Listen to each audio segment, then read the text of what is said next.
bahwa di dalam sejarah disebutkan perjalanan panjang dakwahnya Rasulullah SAW itu tidak mulus-mulus saja.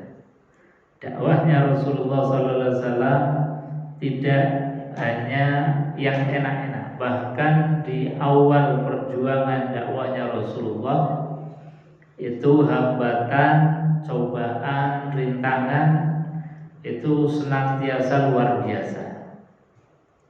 Dari mulai Nabi SAW hanya dianggap sebagai orang gila, dianggap sebagai penyair, dianggap sebagai penyihir dan lain sebagainya. Itu masih mending. Jadi masih hanya anggapan-anggapan, dianggap gila, dianggap penyair, dibully bahwa Nabi itu sebagai seorang penyihir, sehingga orang-orang kala itu dilarang untuk dekat dengan Muhammad. Karena apa?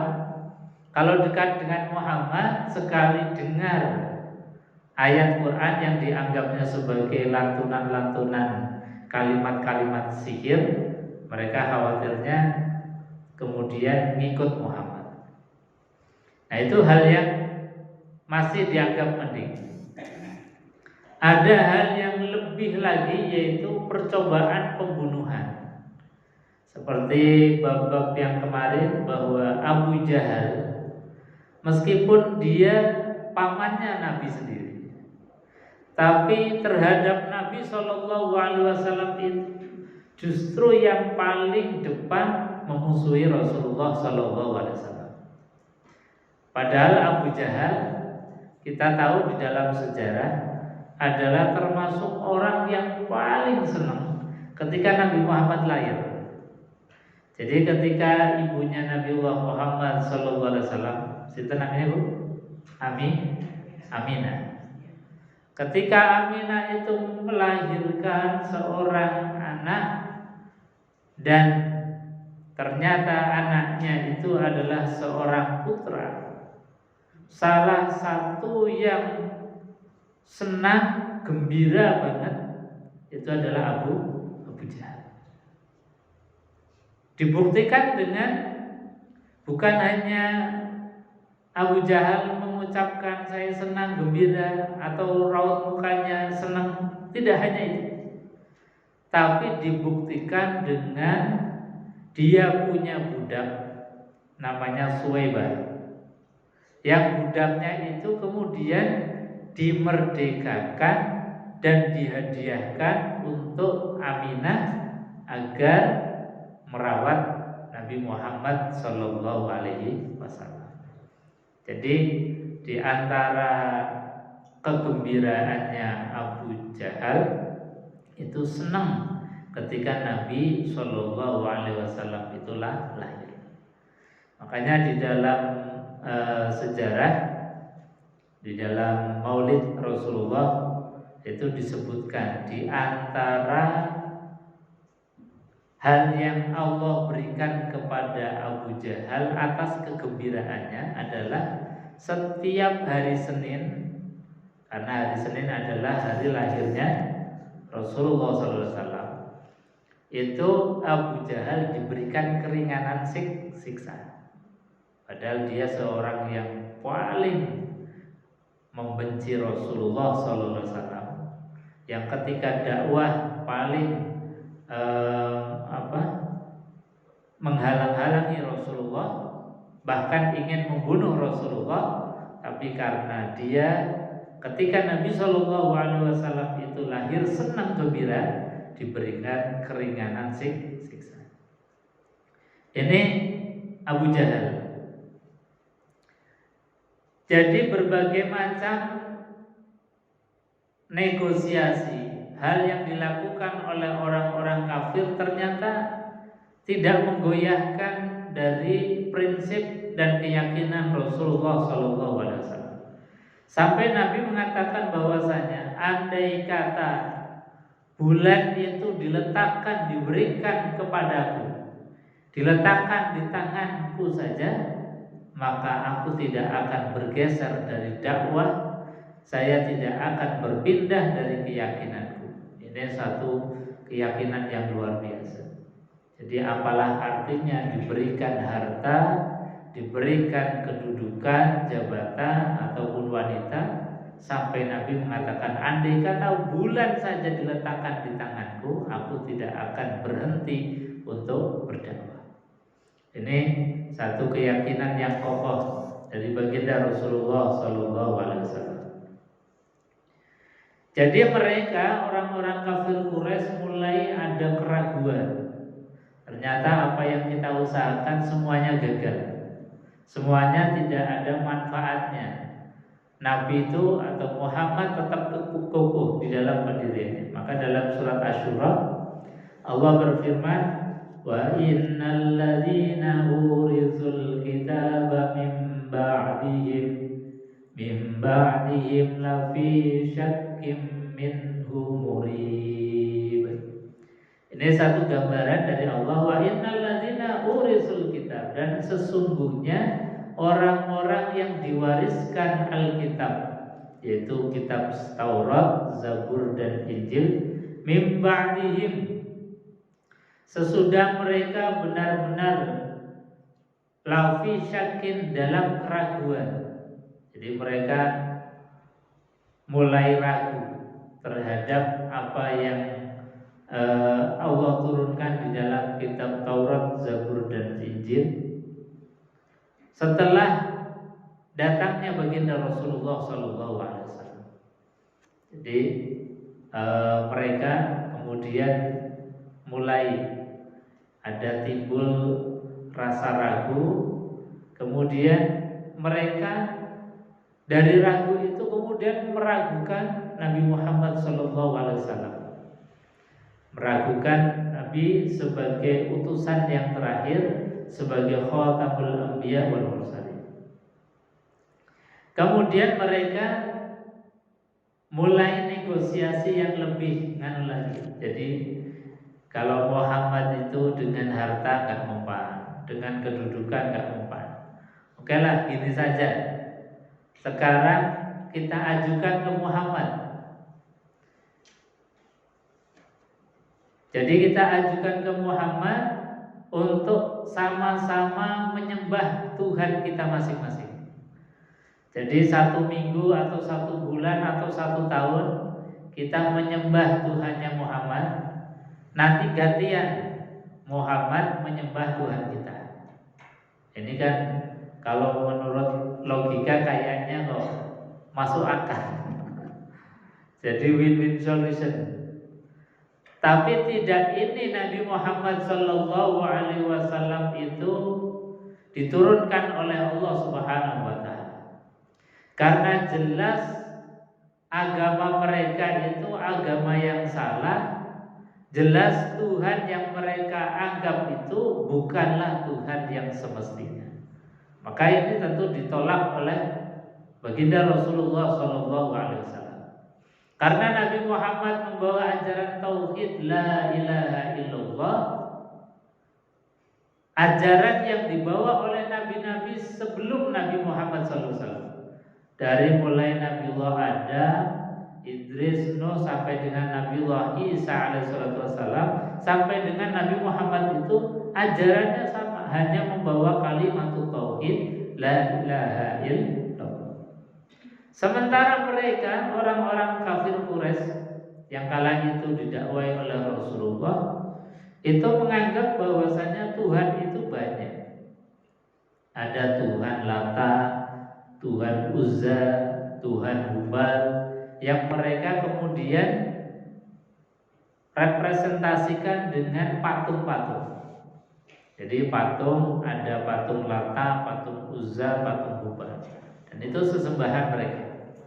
Makanya tidak mungkin kemudian Nabi itu bernegosiasi atau menerima negosiasi mereka. Maka di dalam Al-Quran disebutkan waddu law tudhinu fayudhinu. Maka mereka menginginkan supaya engkau Muhammad hatinya lunak. Lunak yang dimaksud adalah menerima tawaran dari mereka. Jadi menyembah Tuhan mereka 1 tahun, kemudian gantian nanti mereka menyembah Allah satu tahun. Ini kemudian langsung Allah Subhanahu wa taala memberikan keputusan yang sangat tegas kepada mereka. Allah sampaikan, qul ya ayyuhal kafirun la a'budu ma ta'budun wa la antum 'abiduna ma a'bud wa la ana 'abidu ma 'abadtum wa la antum 'abiduna ma a'bud lakum dinukum waliyadin. Dalam ayat yang lain disebutkan wala talbisul haqqo bil batil wa taktumul haqqo wa antum ta'lamun. Dalam Al-Baqarah itu disebutkan wala talbisul haqqo, jangan campur adukan yang hak, yang benar, bil batil dengan yang batil. Karena apa? Tidak mungkin sama. Wong ini menyembah hanya Allah Tuhan yang Esa, ini menyembah banyak Tuhan. Yang mereka kira kalau banyak Tuhan kemudian masalah hidupnya, problem hidupnya itu kemudian kelar. Ini anggapan yang salah. Jadi mereka itu kemudian membuli Nabi. Loh, Tuhan kok cuma satu? Wong masalah kita itu banyak. Dikira Tuhan itu kayak menteri, semakin banyak urusan, semakin menterinya banyak. Makanya langsung dijawab logika mereka itu oleh Allah Subhanahu wa taala. Daraballahu masalan rajulan mutasyakisuna wa rajulan salama hal yastawiyani masalah. Kata Allah, daraballahu masalan, Allah membuat satu perumpamaan, perimbangan. Enaknya punya Tuhan satu, yaitu Tuhannya Nabiullah Muhammad, itu Allah Subhanahu wa taala, dengan Tuhan yang banyak, Tuhannya mereka. Ada Lata, Uzza, Hubal, dan sederet Tuhan-Tuhan yang dijadikan patung itu. Yang Tuhan satu itu disifati sebagai Tuhan yang enak, perintahnya enggak memberatkan, kalaupun kemudian memerintahkan tidak memberatkan bagi kita. Sementara Tuhan yang banyak itu disifati mutasakisun, saling bertentangan. Tuhan A pengennya ini, Tuhan B beda lagi. Ketika Tuhan A pengennya panas misalnya, Tuhan B pengennya adem, pengennya hujan. Ini kan mutasakisun, saling bertentangan. Maka kata Allah, hal yastawiyani masalah, apakah sama punya Tuhan satu dengan punya Tuhan banyak?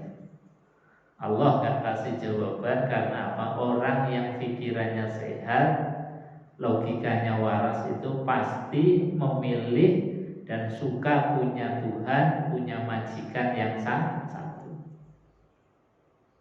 Maka kata Allah, falhamdulillah, kalau kita itu memang sudah nyaman dengan Tuhan satu, maka bersyukurlah.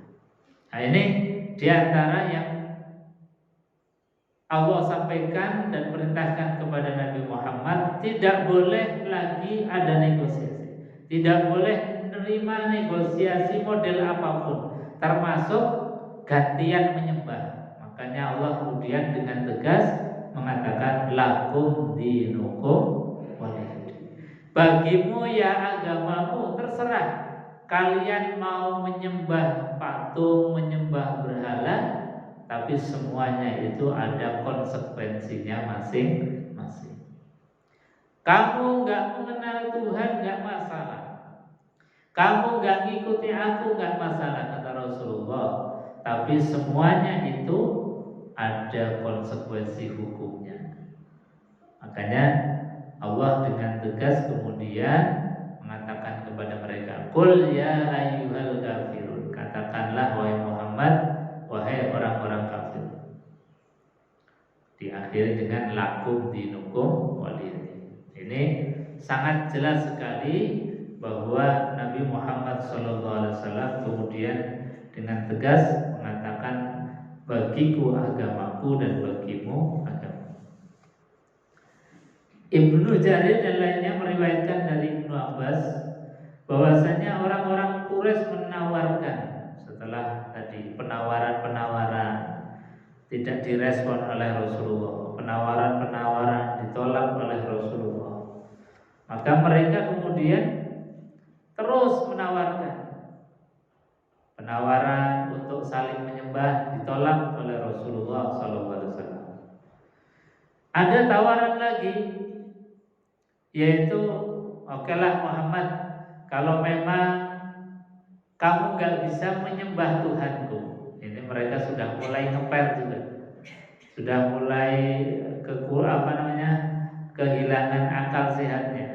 Ini Nabi Muhammad ini diajak negosiasi kok tetap nolak saja.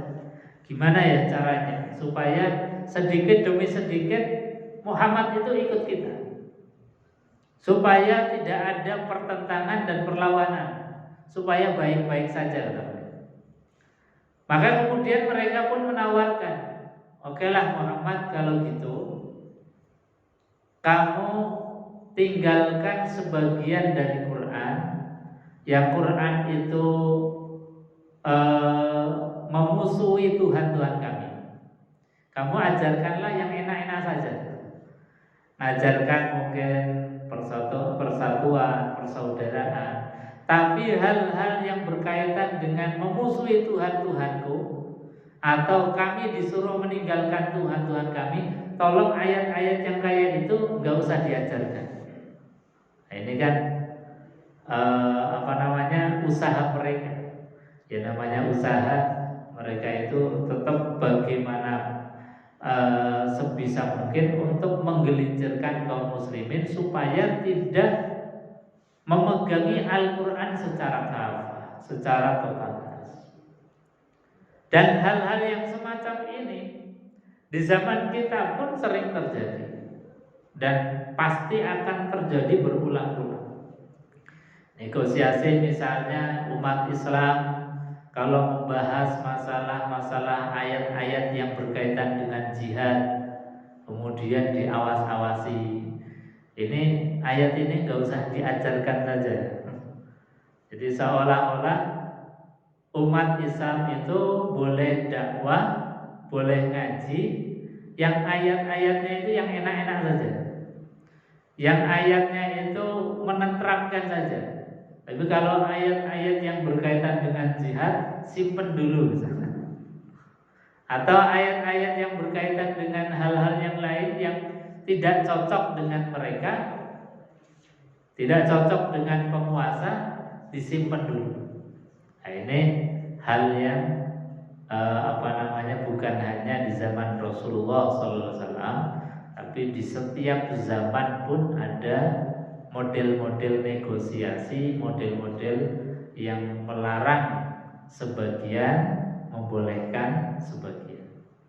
Makanya Quran kemudian mengatakan ud'u ila sabilik, masuklah ke dalam agama Tuhanmu secara kafah.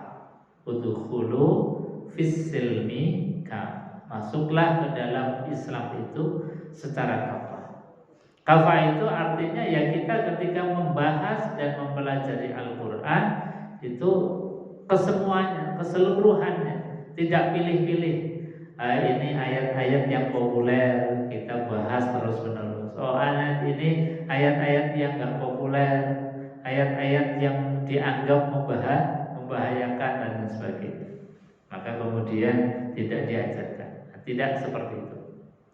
Jadi Nabi Muhammad SAW tetap apapun yang diwahyukan oleh Allah Subhanahu wa taala itu diajarkan, disampaikan kepada para sahabat. Tidak ada yang ditutup-tutupi.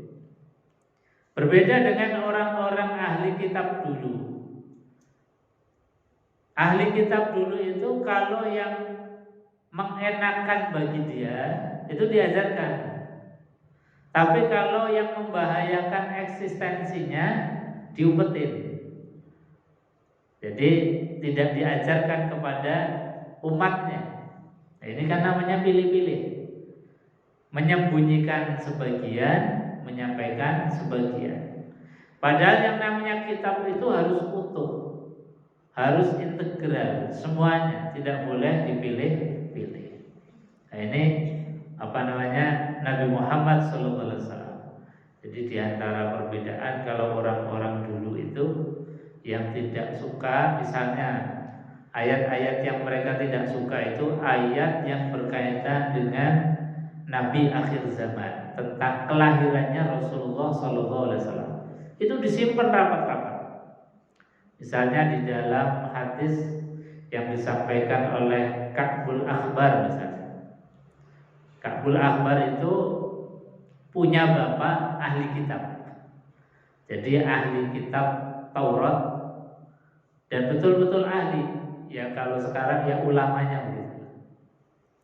Ka'bul Akhbar itu ketika ngaji sama bapaknya itu sampai khatam berkali-kali. Tapi ketika bapaknya itu meninggal dunia,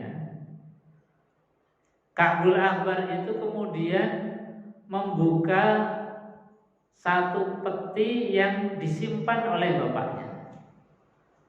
Nah, kemudian dibuka peti itu. Ternyata apa? Peti itu isinya adalah beberapa lembar ayat dari Alkitab yang isinya tentang kabar Nabi akhir zaman yang akan diturunkan Allah Subhanahu wa ta'ala. Nah, ini disimpan karena apa? Kalau diajarkan ini bisa bahaya eksistensi mereka. Makanya kemudian orang-orang meskipun dia ahli kitab, ini ayat disimpan, gak diajarkan. Nah, setelah Ka'bul Akhbar tahu itu, isinya apa? Isinya tentang Nabi akhir zaman yang karakter cirinya itu wulida bi Makkah, kemudian wa hijratuhu bil Madinah, wa sultanuhu bisyam. Itu ayat yang disobek oleh bapaknya, disimpan di dalam peti, nggak diajarkan. Nah, hadis ini ada, misalnya panjenengan baca sejarah Nabi yang ditulis dalam Sibtud Durar misalnya, itu ada hadis tentang bagaimana bapaknya Ka'bul Akhbar itu nyimpen lembaran-lembaran dari Alkitab, tidak diajarkan tapi disimpan. Nah, Ka'bul Akhbar pun meskipun beliau itu hidup sezaman dengan Rasulullah SAW, itu masih belum beriman. Karena apa? Karena yang beliau lihat dari ciri-cirinya belum terpenuhi. Ada yang belum terpenuhi. Satu, ulida di Makkah. Kalau dilahirkan di Mekah, ternyata Muhammad sudah dilahirkan di Mekah. Ini sudah terpenuhi. Wa hijratuhu bil Madinah, hijrahnya ke Madinah juga sudah dilihat. Nabi hijrahnya ke Madinah. Wa sultanuhu bisyam. Nah, ini yang belum terpenuhi. Kekuasaannya Nabi Sallallahu Alaihi Wasallam sampai ke Syam, sampai ke Palestina. Nah, zaman Rasulullah Sallallahu Alaihi Wasallam masih sugeng, masih hidup, Islam itu kan belum sampai ke Syam, baru seputar Mekah, Madinah, belum sampai melebar ke Syam. Baru zaman Umar bin Khattab kekuasaan Islam itu sampai ke Palestina. Maka Ka'bul Akhbar ini baru masuk Islam setelah Khalifah Umar bin Khattab. Karena tadi ciri-ciri kenabiannya Nabi Sallallahu Alaihi Wasallam sudah terpenuhi semua, sebagaimana yang dijelaskan di dalam kitab Taurat. Kitab Taurat, Zabur dan Injil itu ada keterangan tentang Nabi yang terakhir. Di antara cirinya adalah ulida bi Makkah wa hijratuhu bil Madinah wa sultanuhu bisyam. Ini Ka'bul Akhbar jadi meriwayatkan. Dan mereka orang-orang kafir Quraisy ini bernegosiasi sama mirip seperti orang-orang ahlu kitab dulu. Jadi kira-kira yang ayat-ayat yang didakwahkan oleh Muhammad kira-kira tidak mengenakan bagi mereka, menyerang mereka, bahkan mungkin menyerang Tuhan mereka, itu diminta nggak usah diajarkan Muhammad, bahaya. Jadi Jadi mereka kemudian negosiasi. Boleh Muhammad kamu ngajarkan, tapi yang enak-enak saja, persaudaraan atau muamalah, hubungan antar sesama. Tapi yang masalah ketuhanan tolong jangan disampaikan. Nah, tentu ini tidak sesuai dengan apa yang dikehendaki Allah, karena Allah mengutus Nabi Muhammad justru untuk meluruskan pemahaman mereka tentang Tuhan. Nabi Muhammad diangkat menjadi nabi dan rasul justru untuk meluruskan yang itu, yang menjadi prinsip. Yang menjadi prinsip karena mereka itu sama sekali tidak mengenal Tuhan. Tuhan yang hakikatnya bukan Tuhan malah mereka sembah. Yang Tuhan asli yang betul-betul menciptakan langit dan bumi dan menciptakan semuanya, malah mereka tidak kenal, mereka tidak sembah. Nah, ini kan tugasnya Rasulullah SAW.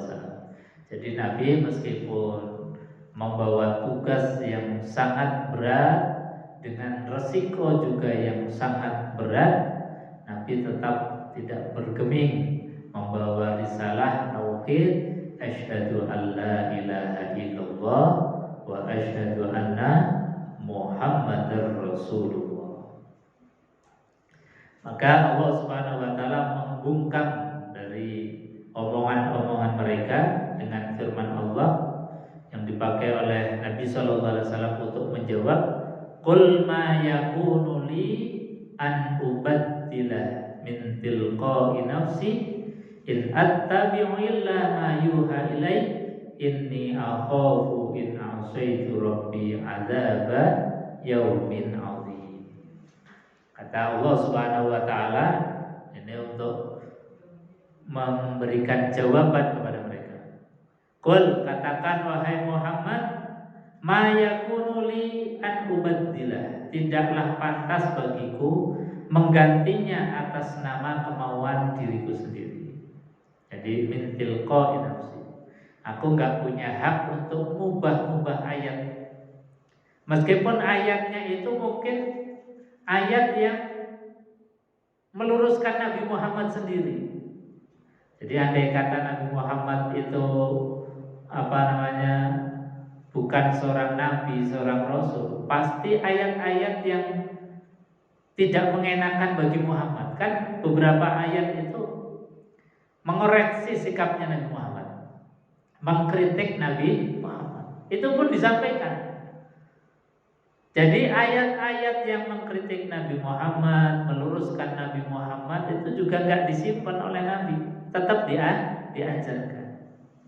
Misalnya surat di Abasa wa tawalla an ja'ahul a'ma wa ma yudrika la'allahu yazakka aw yazakkaru fatanfa'ahu dzikra amma man istaghna fa anta lahu tasadda wa ma 'alaika alla yazakka wa amma man ja'aka yas'a wa huwa yakhsha fa anta anhu talaha. Surat ini kaitannya dengan sikap Nabi Muhammad yang ketika beliau sedang kedatangan tamu pemimpin kafir Quraisy. Tahu-tahu ada seorang yang dalam keadaan buta, namanya orang buta yang nggak tahu kalau Nabi sedang menerima tamu. Namanya Abdullah bin Umi Maktum. Dia datang kepada Rasulullah, kemudian minta kepada Rasulullah untuk diajarkan tentang apa itu iman, apa itu Islam, diajarkan tentang agama. Ya maklum saja, namanya orang buta, nggak tahu persis Nabi itu sedang apa. Nabi kala itu sedang menerima tamu pembesar dari orang-orang kafir Quraisy. Nah, Nabi itu sebetulnya ya bukan tidak merespon Abdullah bin Umi Maktum, tapi karena tadi karena sudah ada tamu yang lebih dulu. Tapi ketika Nabi Shallallahu Alaihi Wasallam tadi bermuka masam, abasa wa tawalla. Abasa itu kan Nabi itu mukanya agak kurang senang bermuka masam. Padahal orang yang tadi datang itu pengen diajarkan agama. Itu Nabi Shallallahu Alaihi Wasallam langsung dikritik oleh Allah, diluruskan oleh Allah Subhanahu Wa Taala. Abasa wa tawalla an ja'ahul a'ma. Jadi ketika ada seorang buta itu datang minta diajari tentang agama, kok Nabi kemudian memalingkan wajahnya dan sedikit bermuka masam. Karena tadi seperti nggak tahu diri. Ya memang mereka atau dia itu nggak tahu karena memang buta. Meskipun demikian, Allah meluruskan artinya apa? Bahwa Nabi yang tahu harusnya jangan bersikap seperti itu. Ini pun tidak disimpan oleh Nabi. Ada Nabi itu seperti kita, mungkin ayat-ayat yang enggak mengenakan untuk dirinya, untuk Nabi Sallallahu Alaihi Wasallam itu pasti disimpan. Tapi Nabi Sallallahu Alaihi Wasallam tidak demikian. Makanya ketika orang-orang kafir negosiasi, sudah Muhammad, kamu ganti saja ayat-ayatnya, atau ayat-ayat disimpan saja yang berkaitan dengan penolakan terhadap Tuhan-Tuhan kami. Maka kata Allah, qul ma yakunu li an ubaddilahu min tilqa'i nafsi. In attabi'u illa ma yuha ilaihi. Maka kata Rasulullah, aku hanya mengikuti apa yang diwahyukan kepadaku. Jadi kalau Allah sampaikan, Allah turunkan, Allah wahyukan, maka sampaikan kepada para sahabat, kepada kaum muslimin. Inni akhafu in azaitu rabbi azab yaumin azim. Aku benar-benar takut akan azab di hari yang besar, yaitu hari kiamat, jika mendurhakai Allah Subhanahu wa taala. Jadi dalam Al-Qur'an tidak ada hal-hal yang disembunyikan, semuanya itu disampaikan oleh baginda Rasulullah Sallallahu Alaihi Wasallam. Meskipun ada ayat-ayat yang dimansuh itu ayat-ayat yang secara hukumnya itu sudah diganti oleh Allah Subhanahu Wa Taala. Kan dalam Quran ada nasakh dan mansuh.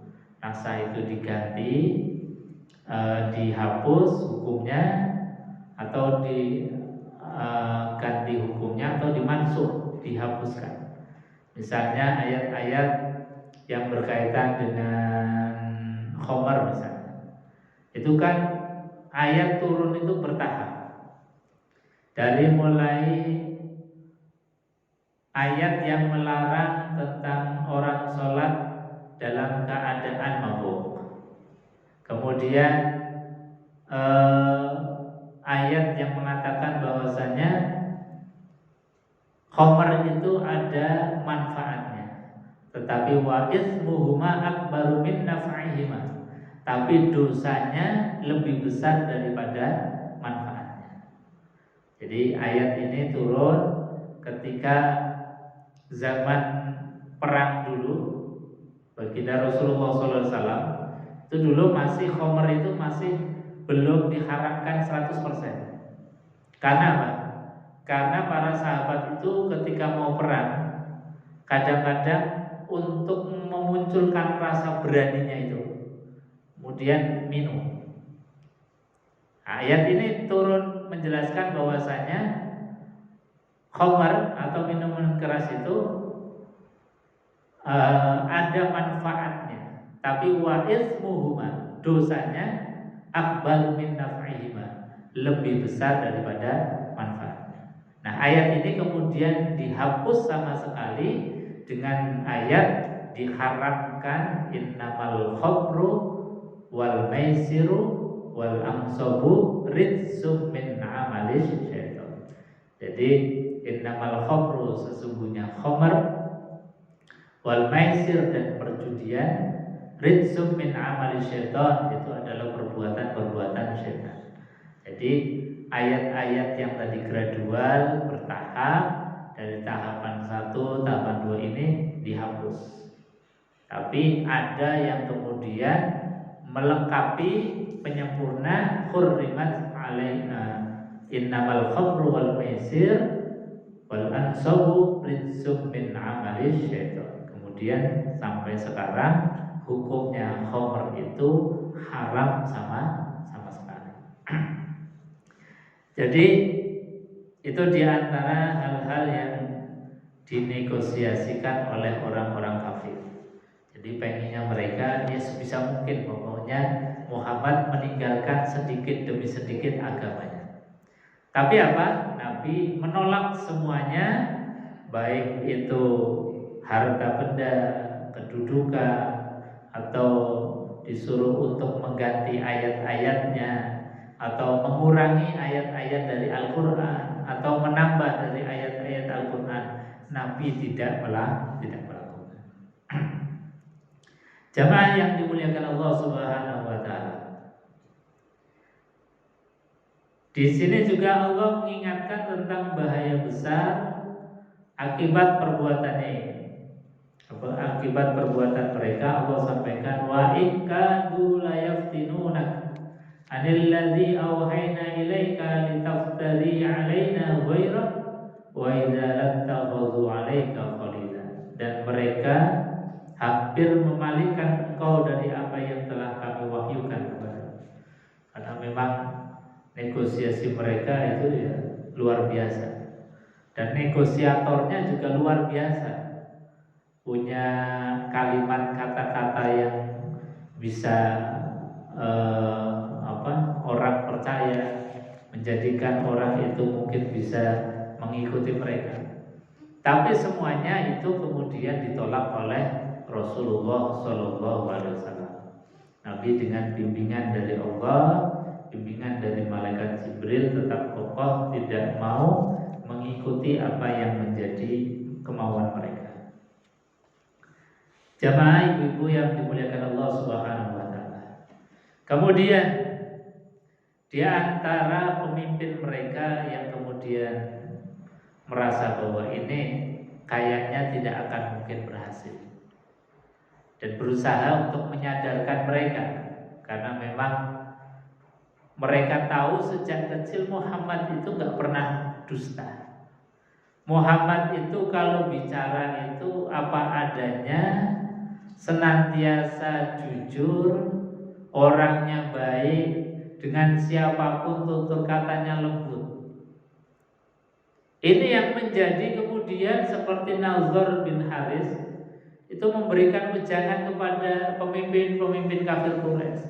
Lah iya, wong kalian sudah sedemikian rupa untuk memalingkan Muhammad, nyatanya juga Muhammad tetap kokoh. Dan memang Muhammad itu sejak kecil dikenal dengan anak yang baik. Tutur katanya gak pernah dusta, kemudian tidak pernah membuat masalah. Dia selalu amanah. Bahkan di usia 13 tahun, jauh sebelum Nabi diangkat menjadi Nabi dan Rasul, itu sudah menjadi pemersatu bangsa, sudah menjadi pemersatu suku-suku yang kala itu hampir saja melakukan perang besar.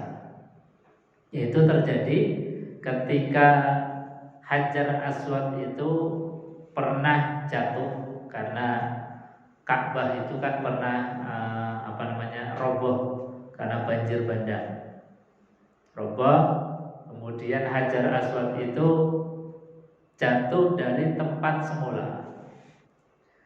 Nah, ketika jatuh itu, para pemimpin-pemimpin suku-suku yang ada di Arab itu merasa mempunyai paling berhak meletakkan Hajar Aswad. Suku ini pengen meletakkan, suku ini merasa punya hak, suku ini merasa paling bisa untuk meletakkan. Akhirnya apa? Mereka berebut, bahkan sampai terjadi peperangan. Akhirnya apa? Nabi Muhammad remaja, usianya sekitar 13 tahun. 13 tahun kalau sekarang berarti usia SMP ya. Usia SMP sudah bisa menjadi orang pemersatu bangsa. Nabi Muhammad kemudian mengusulkan gini saja, kalau semuanya merasa berhak dan tidak ada yang mau mengalah, maka pasti akan terjadi peperangan, kekacauan. Gimana kalau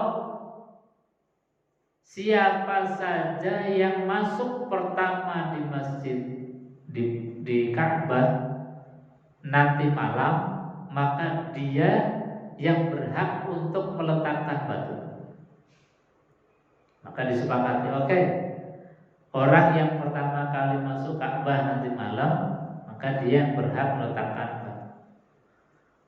Nah, betul, setelah malam tiba, ternyata orang yang pertama kali masuk adalah baginda Rasulullah Sallallahu Alaihi Wasallam. Maka mereka pun setuju. Akhirnya apa? Ya sudah, Muhammad saja yang mengambil Hajar Aswad kemudian diletakkan di tempat. Mereka setuju semua. Tapi apa yang dilakukan oleh baginda Rasulullah SAW, meskipun mendapatkan persetujuan dari masing-masing suku yang datang pada waktu itu, Nabi gak egois. Nabi menggelar sorbannya. Kemudian apa? Batu Hajar Aswad itu diletakkan di tengah-tengah kain. Semua pemimpin-pemimpin suku yang ada di Arab disuruh untuk pegang di sudut-sudut serbannya Rasulullah. Itulah begitu bijaknya Rasulullah. Meskipun sudah diberikan otoritas untuk meletakkan Hajar Aswad saja, Nabi tidak merasa kemudian itu menjadi hak miliknya pribadi. Tapi Nabi justru mengajak semua pemimpin-pemimpin suku itu membawa bareng-bareng batu Hajar Aswad. Kemudian Nabi baru yang meletakkan. Nah, itu Nabi Shallallahu Alaihi Wasallam remaja sudah seperti itu. Makanya Nazar bin Haris ini nggak percaya sebetulnya kalau kemudian Nabi itu dianggap sebagai orang gila. Nabi itu dianggap sebagai penyihir, Nabi itu dianggap sebagai penyair dan lain sebagainya. Gak mungkin. Muhammad kecil itu dikenal dengan Al-Amin.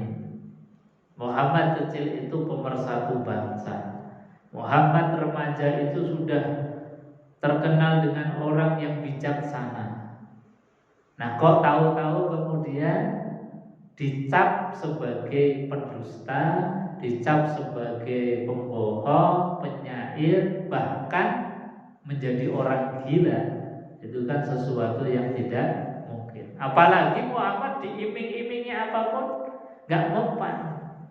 Diiming-imingi harta gak goyah, diiming-imingi kedudukan juga gak goyah, diiming-imingi wanita juga gak goyah. Karena Nabi diutus bukan untuk harta, bukan untuk takhta, bukan untuk wanita. Karena membawa risalah kalimatut tauhid, la ilaha illallah Muhammadur Rasulullah. Ibu-ibu jamaah yang dimuliakan Allah Subhanahu wa taala, itu yang mungkin kita bahas pada kesempatan pagi menjelang siang ini. Mungkin sebelum ditutup ada yang mau